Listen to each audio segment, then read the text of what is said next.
नमस्कार दोस्तों, आप सभी का स्वागत है। हम सब पढ़ने वाले हैं दोस्तों आज क्रॉन समानगण का लेसन 1.5 का प्राचीन भारतीय दर्शन धर्म एवं दर्शन प्राचीन भारतीय धर्म एवं दर्शन। यदि दोस्तों आप इस चैनल पर पहली बार हैं तो चैनल को सब्सक्राइब ज़रूर कर दीजिएगा। इस वीडियो को लाइक, कमेंट एंड अपने दोस्तों के पास शेयर करना ना भूलेगा, ठीक है माय डियर फ्रेंड्स। यहाँ पे प्राचीन भारतीय धर्म एवं दर्शन की जब हम बात करते हैं दोस्तों, तो यहाँ जो आपकी जो ईसा पूर्व छठी जो शताब्दी थी, उसमें हमारे दो जो सबसे बड़े धर्म उभर के आए थे, वो एक जैन धर्म थे, एक कौन थे, बौद्ध धर्म है। उसके बारे में यहाँ पे विशेषता बताई गई है। जो धर्म थे दोस्तों आपकी छठी शताब्दी में सबसे ज़्यादा उभर कर हमारे धार्मिक सुधार में भाग लिए थे, और मानव जो समाज था उसको एक अच्छी नई ढंग से मतलब कहने का जो मतलब है कि प्रस्तुतिकरण दिए थे। यहाँ पे जब बात किया जाता है दोस्तों, ईसा पूर्व छठी सदी में मध्य में एवं निम्न गंगा के मैदानों में 62 धार्मिक संप्रदायों का था उदय हुआ था, जिनमें जैन संप्रदाय और बौद्ध संप्रदाय क्या था सबसे महत्वपूर्ण थे तथा धार्मिक सुधारों के परम शक्तिशाली आंदोलन के रूप में उभरे थे। यदि जैन धर्म और बौद्ध धर्म की बात किया जाए दोस्तों, तो जो धर्म थे वो धार्मिक सुधार में सबसे क्या थे, शक्तिशाली थे, और जो उनके जो मतलब उभरे थे और समाज को सुधारने में क्या थे, महत्वपूर्ण भूमिका निभाई थी। सबसे पहले हम बात करेंगे हमारे डियर फ्रेंड जैन धर्म की। जैन धर्म एक प्रतिक्रियावादी धर्म है। जैन धर्म एक कैसे प्रतिक्रियावादी धर्म, जिसके प्रवर्तक ऋषभदेव मतलब आदिनाथ थे। मतलब जैन धर्म के जो संस्थापक थे आपका ऋषभदेव मतलब आदिनाथ थे। ऋषभदेव एवं अरिष्टनेमी का उल्लेख मिलता है। ऋषभदेव एवं अरिष्टनेमी का उल्लेख मिलता है। यदि जैन तीर्थकर की बात किया जाए दोस्तों, जो पहला जो जैन थे ऋषभदेव थे, उसके बाद अजित नाथ थे, उसके बाद संभव नाथ थे, उसके बाद अभिनंदन थे, उसके बाद सुमित नाथ थे, उसके बाद पदम प्रभु थे, उसके बाद सुपार्श्व नाथ थे, उसके बाद चंद्र प्रभु थे, उसके बाद क्या थे, सुविधि नाथ थे, उसके बाद शीतल नाथ थे, उसके बाद श्रेयांश नाथ थे, उसके बाद वास्तु पूज्य थे।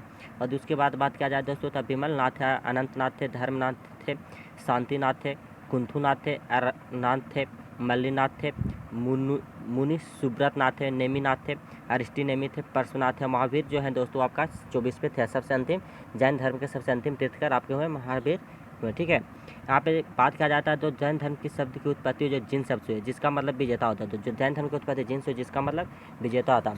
और तीर्थकार का तात्पर्य यहाँ लिया गया दोस्तों, जो व्यक्ति जो जो अन्य व्यक्ति को क्या करता है, मार्ग दिखाता है। जो व्यक्ति अन्य व्यक्ति को क्या करता है, व्यक्तियों को मार्ग दिखाता है, ठीक है, उसे तीर्थकर के रूप में जाना गया।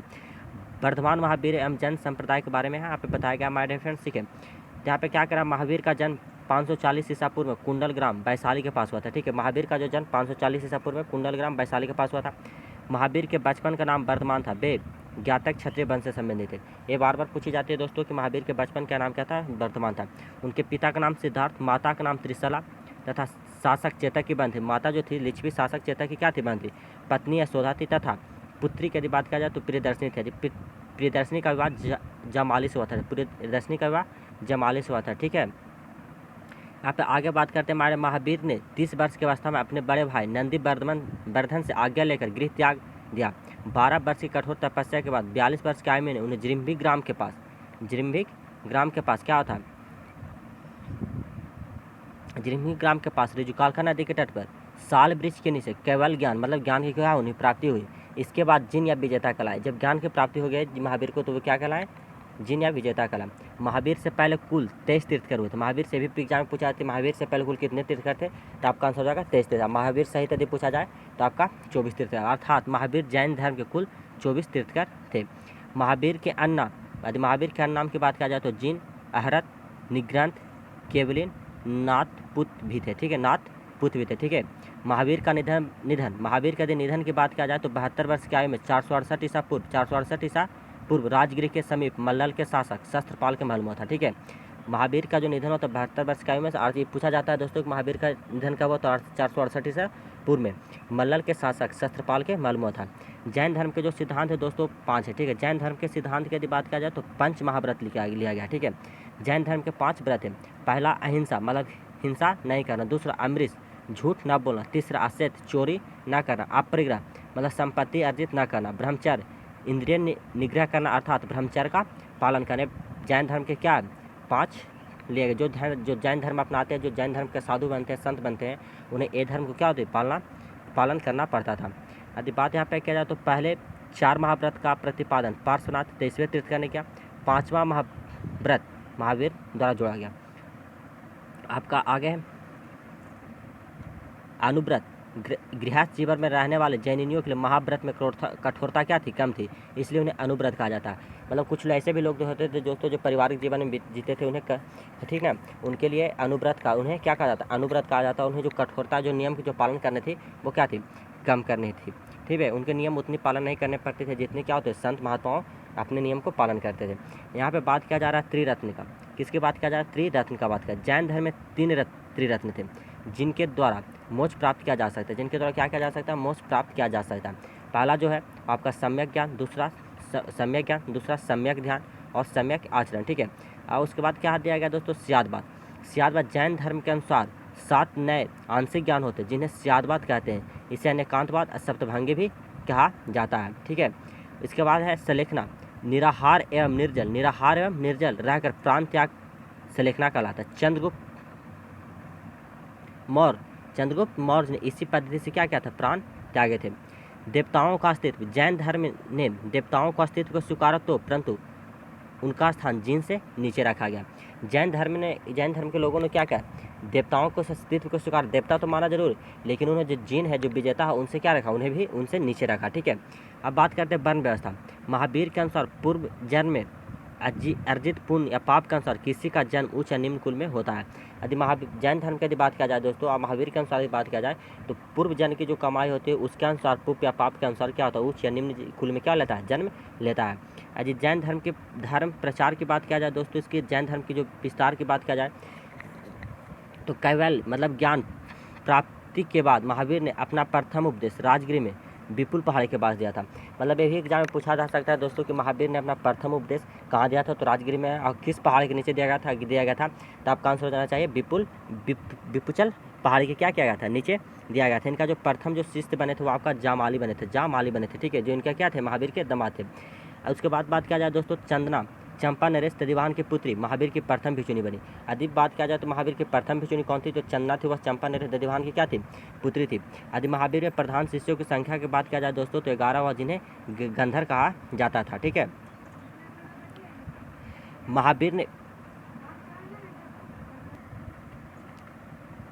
महावीर प्राकृतिक भाषा में धर्म का प्रचार किया था। ठीक है, जैन धर्म के प्रचार के लिए पावापुर में एक जैन संघ की क्या की गई थी, स्थापना की गई, जो नालंदा जिला में आपका अस्तित्व वो कहीं ना कहीं जैन धर्म के प्रसिद्ध तीर्थ स्थल के रूप में हम जैसे आजकल जानते हैं। ठीक है, इसके बाद बता आनंद, सूर्यदेव, कामदेव, कुंडोलिये आदि उनके प्रमुख शिष्य थे। ठीक है, तो उनके शिष्यों की बात किया जो प्रमुख शिष्य आनंद थे, सूर्यदेव थे, कामदेव थे, कुंडोलिये उनके प्रमुख शिष्य थे। ठीक है, महावीर की मृत्यु के बाद सुधर्मन जैन संघ का अध्यक्ष बना। महावीर की जब मृत्यु हुई तो उसके बाद जो अध्यक्ष बना वो सुधर्मन जैन था, जो क्या जैन संघ का क्या बना, अध्यक्ष बना। यदि महावीर के अनुयायी शासक की बात किया जाए तो लिच्छवी नरेश चेतक, चंद्रगुप्त मौर्य, अमोघ वर्ष राष्ट्रकूट वंश से संबंधित, अजातशत्रु मगध नरेश से, खारवेल करिंग वंश नरेश से, चंड प्रधोत अवंती नरेश से, दधिवाहन चंपा नरेश से। ठीक है, यहाँ पे दोस्तों जैन धर्म का विभाजन हुआ है। ठीक है, जैन धर्म का क्या हुआ, विभाजन। जैन धर्म का विभाजन किस कारण हुआ जो देखते हैं, जहाँ पे हम देखेंगे। ठीक है, जैन ग्रंथ परिशिष्ट पर्वन कृति हेमचंद्र के अनुसार मगध में 12 वर्षों तक लंबा अकाल पड़ेगा। मतलब कहने का जैन ग्रंथ परिशिष्ट बर्मन के अनुसार जो कृति हेमचंद्र जी लिखे हैं उनके अनुसार कहा गया कि मगध में 12 वर्षों तक क्या होगा, लंबा अकाल पड़ेगा। बहुत से जैन भद्रबाहु ने के नेतृत्व में श्रवण बेलगोला कर्नाटक मतलब चलेगा, शेष लोग स्थूलभद्र के नेतृत्व में मगध में ही रुके रहे। जब अकाल समाप्त होने पर भद्रबाहु व उनके समस्त मगध लौटे तो स्थानीय लोगों से उनका क्या हो गया, मतभेद होगा। उन्होंने पाया कि स्थानीय लोगों में जैन धर्म का स्थानीय जो लोग हैं उसने क्या किया, जैन धर्म का पालन नहीं किया। इस मतभेद को दूर करने के लिए पाटलिपुत्र में जब इस मतभेद हुआ तो इस मतभेद को कहीं ना कहीं दूर किया जाएगा। इसे दूर करने के लिए क्या हुआ, पाटलिपुत्र में एक परिषद का क्या किया गया, आयोजन किया गया, जिसका दक्षिणी जैनों ने क्या कर दिया, बहिष्कार दिया कि हमें मतलब जो पार्टिसिपेट है जो इस परिषद है उसमें हम क्या करेंगे, भाग नहीं लेंगे, मतलब जो करना जो तुम करो हम जा रहे हैं। ठीक है, तब से दक्षिण का जो जैन थे उस दिगंबर कहलाए तथा मगध के जैन श्वेतांबर कहलाए। दिगंबर का मतलब होता है दोस्तों जो नंगे रहते हैं, और जो श्वेतांबर होते हैं श्वेत वस्त्र को क्या कहते हैं, पहनते हैं। ठीक है, यहाँ पे बात करते हैं दोस्तों प्रथम जैन संगीत 300 ईसा पूर्व में, प्रथम जो जैन संगीत हुआ था 300 ईसा पूर्व में हुआ था। अध्यक्ष की बात किया जाए दोस्तों स्थूलभद्र, स्थान की बात किया जाए तो आपका पाटलिपुत्र, शासक की बात किया जाए तो आपका चंद्रगुप्त मौर्य से। ठीक है, आपका परिणाम के इसका जो प्रथम जैन संगीत से जो परिणाम निकला उसमें क्या निकला, जैन धर्म श्वेत एवं दिगंबर शाखाओं बट गया। जो जैन धर्म था वो 2 भागों में क्या हो गया, बट गया, पहला श्वेतांबर दूसरा दिगंबर। जैन धर्म की शिक्षाओं का संकलन 12 अंगों में कर दिया गया। ठीक है, यदि दूसरा जैन संगीत की यदि बात किया जाए दोस्तों तो हमारे डियर फ्रेंड्स तो 512 ईस्वी में हुआ था। अध्यात्म की यदि बात किया जाए तो देवाधिधर्मिनी, ठीक है, क्षमा श्रमण। ठीक है, स्थान की बात किया जाए आपका डियर फ्रेंड्स तो बल्लभी गुजरात में किया गया था। परिणाम यदि इसका जो निकला दोस्तों, जैन ग्रंथों को अंतिम रूप से लिपिबद्ध किया गया था। जैन ग्रंथ को क्या कर दिया गया था, अंतिम रूप से लिपिबद्ध कर दिया गया था। ठीक है, यहाँ पे जैन साहित्य की बात करते हैं हमारे डियर फ्रेंड, जैन साहित्य की बात की, जैन साहित्य को आगम भी कहा जाए, जैन साहित्य को आगम कहा जाए। इसमें यदि बात किया जाए दोस्तों तो 12 अंग है, 12 उपांग है और 10 प्रकीर्णन है, 6 छेद सूत्र है, 4 मूल सूत्र है। ठीक है, जैन धर्म के ग्रंथ अर्धमागधी में लिखे, जैन धर्म का जो ग्रंथ हुआ अर्धमागधी में लिखे गए। ठीक है, भाद्रबाहु में कल्प सूत्र को संस्कृत में लिखा, भाद्रबाहु में कल्प सूत्र को क्या संस्कृत में लिखा। ठीक है, प्रमेय कमल मार्तंड की रचना प्रभाचंद्र ने की थी। प्रमेय कमला मार्तंड की जो रचना थी प्रभाचंद्र ने की थी। भगवती सूत्र महावीर के जीवन पर प्रकाश डालता, भगवती सूत्र जो महावीर के जीवन पर क्या करता है, प्रकाश डालता था। इसमें 16 महाजनपदों का उल्लेख किया गया है। ठीक है,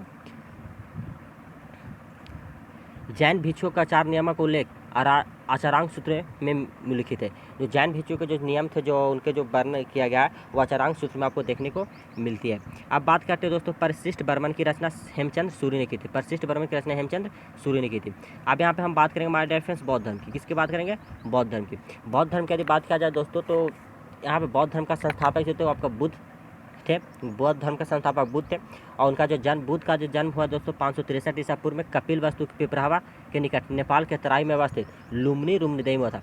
जो बुद्ध का जो जन्म हुआ था दोस्तों 563 ईसा पूर्व में कपिलवस्तु नामक स्थान पे हुआ था, पिपरावा वहाँ पे निकट जो नेपाल, आज जो नेपाल है वहाँ पे तराई क्षेत्र में अवस्थित जी। आज वो जो उस समय का जो सम्राट था वह लुम्बिनी था। ठीक है, गौतम बुद्ध के पिता सुशोधन कपिलवस्तु के गणतांत्रिक शाक्यों के क्या थे, प्रधान थे। यदि इनकी माता की बात किया जाए दोस्तों तो कौशल राजवंश की कन्या थी, कौशल राजवंश की क्या थी, कन्या थी।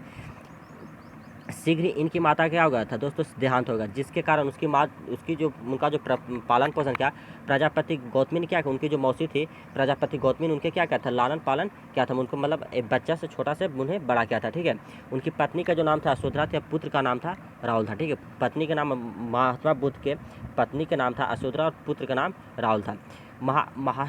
बौद्ध धर्म में महाभिनिष्क्रमण कब कहा गया, महाभिनिष्क्रमण का बौद्ध साहित्य में बुद्ध के गृह त्याग को जब बुद्ध भगवान ने गृह त्याग किया था उसे महाभिनिष्क्रमण कहा गया। ठीक है, गौतम बुद्ध 19 वर्ष की आयु में गृह त्याग किया। गौतम बुद्ध थे जो 19 वर्ष की आयु में उन्होंने क्या कर दिया था, गृह को क्या कर दिया था, त्याग किया था। उनके जीवन के संबंधित 4 दृश्यों से प्रभावित होकर उन्होंने घर को क्या कर दिया था, त्याग किया था। जब वो घर छोड़े थे तो उन्हें 4 चीज़ ऐसी घटनाएं देखे जो कभी अपने ज़िंदगी में नहीं देखे थे। 29 वर्ष की आयु तक उन्होंने कोई ऐसा चीज़ नहीं देखा था।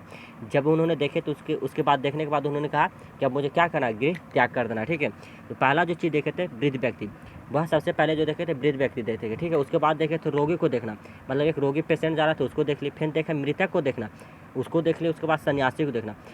जब वह कहा जाता है दोस्तों, कहानी थोड़ी सी मैं समझा देता हूँ कि जब वह सैर पर जब महात्मा बुद्ध निकले थे तो वो क्या कर रहे थे कि मतलब सैर पर निकले तो एक वृद्ध व्यक्ति को देखा, उन्होंने अपने मंत्री से पूछा कि ये क्या, रोगी को देखा ये क्या है, मृतक को देखा ये क्या होता है, सन्यासी को देखा ये क्या है। उसके बाद उसको बहुत सही से मतलब उन्होंने उस पर सवाल किए जो अंततः उनको जब उत्तर मिलता गया और वो क्या हो गया, अपने आप से संतुष्ट होते गए और उन्होंने अंततः फैसला लेकर क्या करना है, हमें गृह को त्याग देना है। बुद्ध के गृह त्याग का जो प्रतीक माना जाता है वो घोड़ा माना जाता है और जो घोड़े का नाम था कथंग एवं सारथी का नाम चन्ना था। यदि घोड़ा का नाम बात किया जाए तो कथंग था, यदि सारथी का नाम बात किया जाए तो चन्ना था। ठीक है, ज्ञान की प्राप्ति, बुद्ध की ज्ञान की प्राप्ति की बात किया जाए दोस्तों तो बुद्ध के प्रथम गुरु माने जाते गुरु अलार कलामान थे, जिन्होंने संन्यास काल में शिक्षा प्राप्त की थी। ठीक, जब उन्होंने संन्यास के जब प्रारंभ किया था उन्होंने अलार कलाम से क्या करते थे, उसकी शिक्षा ग्रहण की थी। उद्रक रामपुत्र उनके एक और गुरु थे, और एक और गुरु थे दोस्तों जिनका नाम था रामपुत्र, उनके एक और गुरु थे। ठीक, जिनका नाम था रामपुत्र। ठीक है, बुद्ध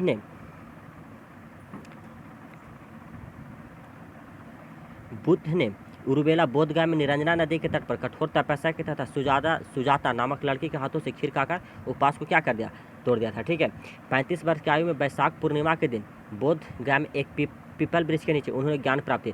बुध भगवान को एक पीपल वृक्ष के नीचे वैशाख पूर्णिमा के दिन पीपल वृक्ष के नीचे क्या होता है, ज्ञान की प्राप्ति हुआ था, जिसे संबोधि कहा गया। जिसे क्या कहा गया, संबोधि। तब से बुध अर्थात प्रज्ञावान कहलाने लगे और पीपल का वृक्ष बोधि वृक्ष कहने लगा। जो पीपल का वृक्ष था उसे बोधि वृक्ष कहा जाने लगा और जो बुध थे उन्हें प्रज्ञावान कहने जाने लगे। ठीक है। बुध के तथागत वस्तुओं के वास्तविक जानकार मैत्रेय और शाक्य मुनि भी कहा जाता है। बुध को तथागत मैत्रेय और शाक्य मुनि भी क्या कहा जाता है। यदि धर्म चक्र प्रवर्तन की बात किया जाए हमारे डेफिनेशन, तो धर्म बुध ने अपने ज्ञान का प्रथम प्रवचन ऋषिपतन सारनाथ में 5 ब्राह्मणों भद्दी, बप, असजित, महानामा और कौंडिन्य को दिया था। ठीक है, जिसे धर्म चक्र प्रवर्तन कहा जाता है। आनंद बुध का प्रिय शिष्य था। यदि बुध का प्रिय शिष्य की बात किया जाए हमारे डेफिनेशन, तो बुध का जो प्रिय शिष्य था आपका आनंद था। तथा बुध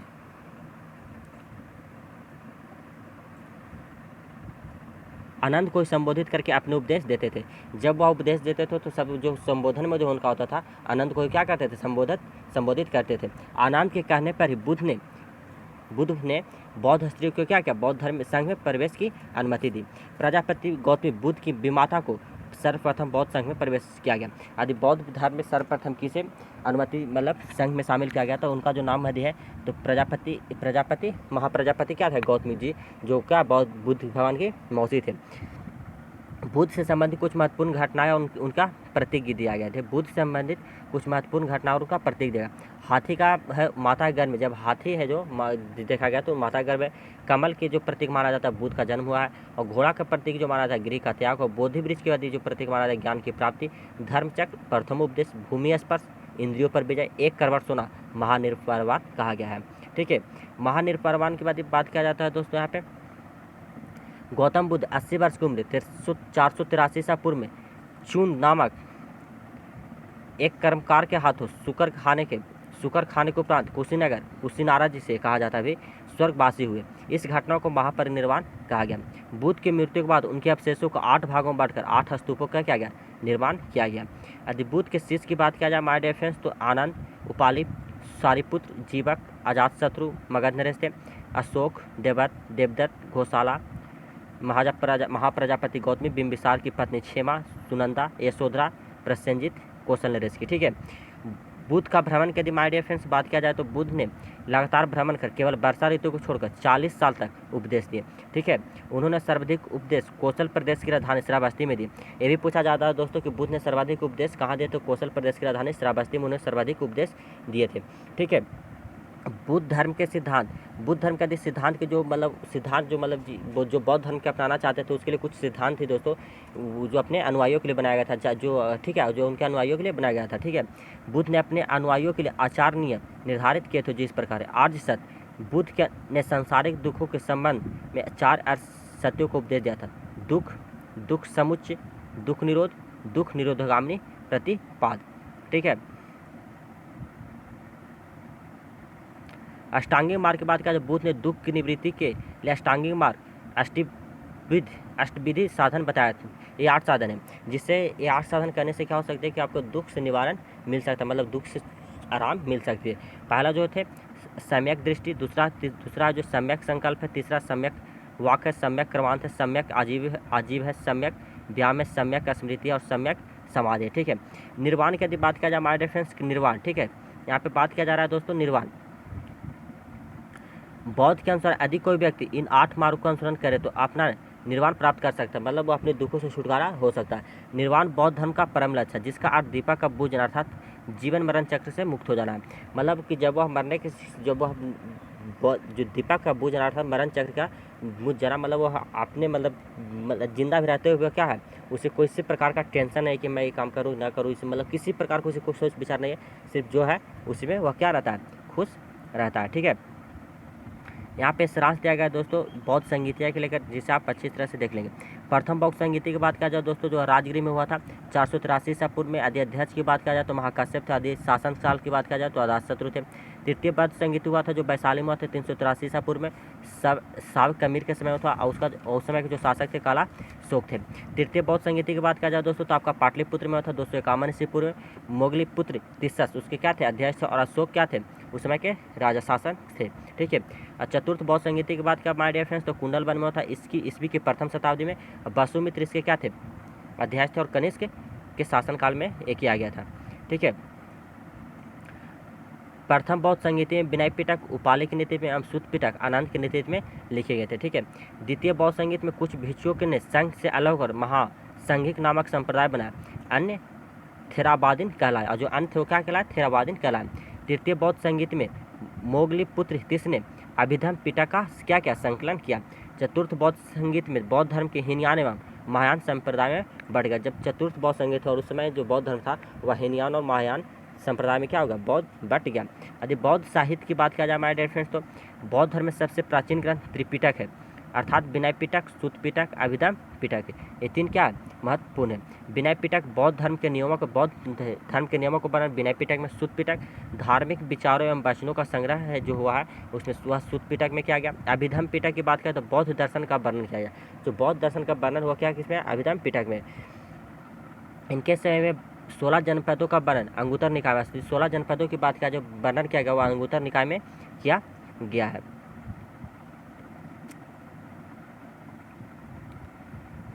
निर्वाण और सरल बनाने के लिए बुद्ध ने 10 शीलों को प्रतिपादन किया, जो है अहिंसा, सत्य, असत्य, चोरी न करना, प्रायिक धन की लोभ नहीं करना, नशे का सेवन न करना, स्त्रियों से दूर रहना, दुराचार से दूर रहना, असमय भोजन नहीं करना, सुगंधित पदार्थ से वर्जित रहना। ठीक है। ये जो 10 नियम पालन करते हैं उसे क्या सकते, निर्वाण की प्राप्ति हो सकती है। ठीक है।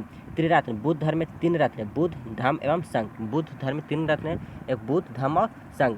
बुद्ध ने अपने उपदेशों में प्रचार पाली भाषा में किया है। बुद्ध जो थे और जो अपना उपदेश जो दिए पाली प्रचार जो किए वो क्या थे, पाली भाषा थी। ठीक है। बौद्ध धर्म में ईश्वर और आत्मा में की कोई नहीं मानते। बौद्ध धर्म में ईश्वर और आत्मा को कोई नहीं, महात्मा को नहीं माना गया। ठीक है। बौद्ध धर्म के अनुसार मोक्ष इस जीवन में संभव है, इसे प्राप्त करने के लिए मृत्यु की आवश्यकता नहीं है। यहाँ पे बुद्ध भगवान ने समझाया कि मोक्ष यदि किसी व्यक्ति को पाना है तो इस जीवन में संभव है, इसे इसके लिए मरने की जरूरत नहीं है। ठीक है। यहाँ पे मिलिंद पानोनी में बौद्ध भिक्षुक नागसेन एवं यूनानी राजा मिनेंडर का दार्शनिक वार्तालाप है। जातक में बुद्ध जन्म के पूर्व कथाओं का वर्णन किया गया है। ये भी आपके दृष्टिकोण से मुझे भी पूछा जाता है तो बुद्ध के पूर्ण जन्म की कहानी किस चीज़ में वर्णन किया, तो आपका आंसर हो जाना जातक होता है। आपका अगला प्रश्न है बौद्ध धर्म में विशिष्ट तथ्य की बात किया जाए तो महायान शाखा के अंतर्गत बुद्ध की पहली मूर्ति बनी। महायान शाखा के अंतर्गत बुद्ध की पहली मूर्ति बनी तथा बुद्ध को ईश्वर के रूप में पूजने की परंपरा यहाँ से शुरू हुई। ठीक है। महायान शाखा में स्वर्ग नरक की अवधारणा है। महायान शाखा में स्वर्ग और नरक की क्या किया गया, अवधारणा बारे में बताया गया। बोधिसत्व की अवधारणा का विकास महायान शाखा से, बोधिसत्व की अवधारणा का विकास महायान शाखा से हुआ। कुल 4 बोधिसत्व वर्णित थे, मजुश्री वज्रप्राणी, पद्मपाणि, अवलोकितेश्वर, एक मैत्रेय अभी अवतरित होना शेष है। ठीक है। बंगाल के शैव शासक शशांक ने बोधि वृक्ष को कटवा दिया था। बंगाल का जो शैव शासक था उसने क्या किया, बोधि वृक्ष को कटवा दिया था। ठीक है। कनिष्क हर्षवर्धन महायान शाखा के पोषक थे। ठीक है। महायान सोचिए कनिष्क जो शासक थे वो क्या कहते, हर्षवर्धन थे, कनिष्क शासक के हर्षवर्धन थे, महायान शाखा के क्या थे, पोषक शासक कहलाते थे। ठीक है। महायान शाखा के अंतर्गत माध्यमिक, शून्यवाद एवं विज्ञानवाद योगाचार शामिल किया गया। वैभाषिक एवं सौत्रांतिक हीनयान के 2 भाग हैं। ठीक है। कुछ अन्य प्रमुख संप्रदाय यहाँ पे बात किया जाए माय डियर फ्रेंड्स, तो संप्रदाय की बात किया जाए तो आजीवक तो मखाली घोषाल थे, नित्यावादी पक्कुग के चायन थे, संदेहवादी के बाद संजय बेलटपुत्री थे, अक्रियावादी के बाद पूरन कश्यप थे, भौतिकवादी के बाद किया जाए तो अजित कोसाम्बलिन थे। ठीक है।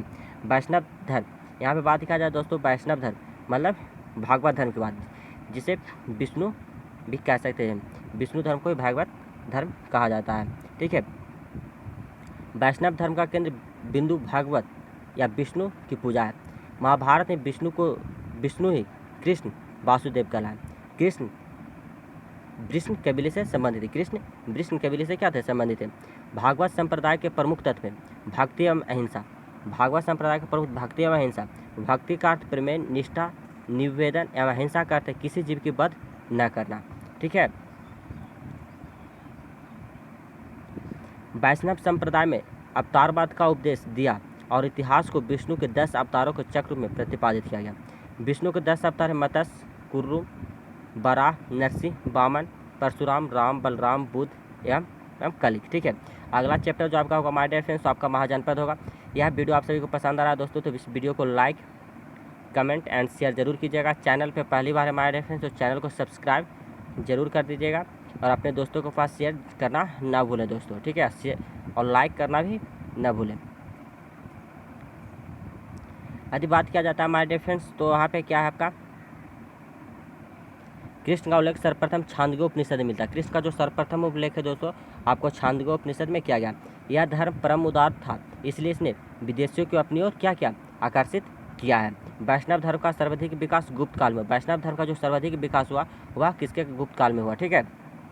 शैव धर्म की यहाँ पर बात किया जाता है तो जो शिव की उपासना करते हैं उसे शैव धर्म के नाम से जाना जाता है, तो आप सभी जानते हैं। शैव धर्म के लोग भगवान शिव की उपासना, शैव धर्म के लोग भगवान शिव की उपासना करते हैं। मत्स्य पुराण में लिंग पूजा का पहला स्पष्ट वर्णन मिला।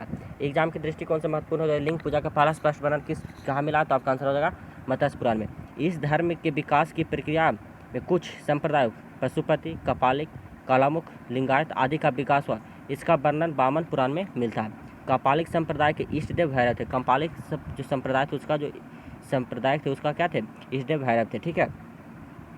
कालामुख संप्रदाय के लोगों को महाव्रतधर कहा जाता है। कालामुख जो संप्रदाय के जो है उन्हें महाव्रतधर कहा गया। लिंगायत को जंगम या वीरशैव संप्रदाय भी कहा जाता है। इस संप्रदाय के प्रवर्तक अल्लाह प्रभु और इनके शिष्य वासव थे। पाशुपत संप्रदाय के संस्थापक लकुलिश थे, ठीक है। अथर्ववेद में शिव को सर्व पशुपति, भव, पशुपति तथा भूपति कहा गया है। नयनार संतों में ने दक्षिण भारत में शैव धर्म का प्रचार प्रसार किया।